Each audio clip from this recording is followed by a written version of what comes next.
As we explore the elevator guide, let's look at the dimension of collaboration. Students are collaborating when they work in pairs or groups to discuss an issue, solve a problem, and/or create a product. Collaboration is a key skill for success in the 21st century workplace. In virtually every career, people are required to work in teams to accomplish tasks that are too complex or too large for individuals to complete on their own. In the business world, new technologies have enabled a global interconnectedness that has transformed the nature of work.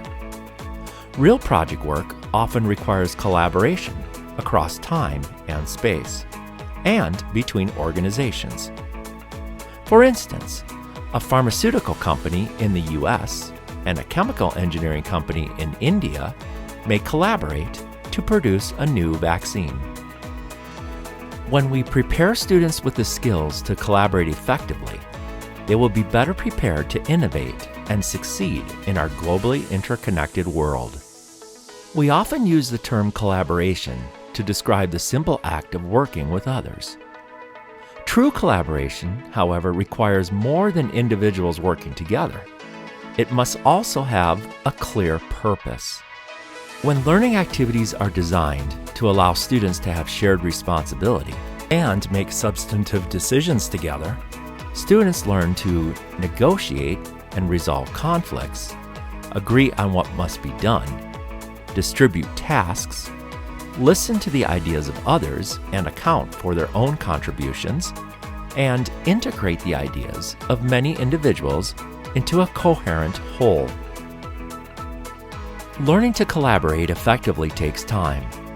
To prepare our students for college and careers in the 21st century, we should be thoughtful and purposeful about planning instruction that helps students develop the skills to collaborate with a wide range of people in many different contexts. A quick caveat: planning collaborative learning activities for the sake of having students work together is a recipe for group work, in which several disengaged students frequently allow one or two to complete the assignment. To avoid the group work trap, keep in mind two key points. Classroom activities that emphasize collaboration should have a reason to collaborate that is clear to students. If a learning task can be completed individually, collaboration has little value, and students have every reason to disengage. In other words, plan collaborative activities that require collaboration. Another thing to recognize is students need to know that effective collaboration is a learning goal, similar to their learning of content. Regularly communicate 21st century learning goals to students by teaching and coaching collaboration skills, and by incorporating them into assessments and rubrics. The dimension of collaboration consists of 4 levels of competencies. As you look at each competency, notice that everything witnessed in collaboration is demonstrated by the students with a sense of purpose. Our first stop is at Level 1 competency, where students are required to work in pairs or groups. When teachers require students to work in groups, there is evidence of collaboration. For example, in these learning activities, there is definitely a difference between whole group interaction and working in groups. Look at them closely and you will see the commonality with all the YES learning activity examples. Notice students have a sense of purpose to work in groups and allow conversation to work with each other on a product of learning. In the no examples, there is no evidence of discussion with other students. They are only with the teacher or whole class with no direction of working in groups. Our next stop is at Competency Level 2, where students have shared responsibility. Sharing responsibility requires that students work in pairs and groups to develop a product of learning. Key considerations to support shared responsibility include: a product of learning can be anything that demonstrates learning and understanding. It might be a response to a problem, a design, a video production, a narrative, and a verbal explanation, and so on.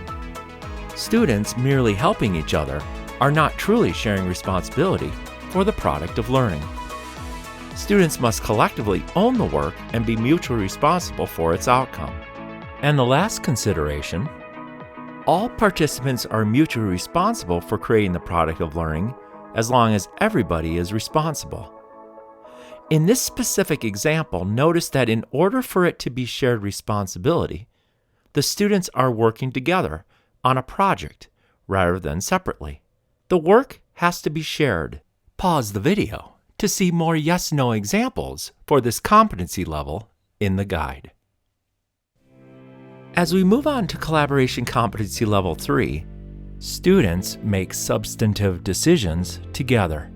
In order for this to happen, students resolve important issues that will guide their work together. Substantive decisions shape the content, process, and/or product of learning to be agreed upon in a collaborative group. Let's examine this learning activity to determine if students are demonstrating making substantive decisions together. Teams of students begin preparing for a debate after being assigned roles by the teacher. As you can see, this is a no example. Students are not planning the process of their work because they are fulfilling roles assigned by the teacher. How about this learning activity? Teams of students begin preparing for a debate by deciding which side of an issue they will argue for. This is a content decision that requires negotiation and will shape the students' future work together. Therefore, this is a yes example. Pause the video to see more yes/no examples for this competency level in the guide. At our final destination in the collaboration dimension is Level 4 competency that involves students' work is interdependent. Students working interdependently undertake learning activities that will only succeed with the active participation of all group members. For work to be truly interdependent, students must depend on each other to produce an interdependent product of learning, or an interdependent outcome, such as a decision that requires information that is distributed across all students. Just like a string ensemble needs to include playing all the parts. If the ensemble is missing one of the musicians, such as the violin player, the music sounds different and is incomplete without the main melody. If you ever heard of the saying sink or swim together, this is the same idea. Each member in the collaborative group needs to contribute to the project without a single person doing all the work. To be truly interdependent, the project needs to be designed so that it will fail if all people do not contribute to their obligations. What does this look like in the classroom? Let's find out by looking at this learning activity to determine if it shows students demonstrating interdependent collaboration.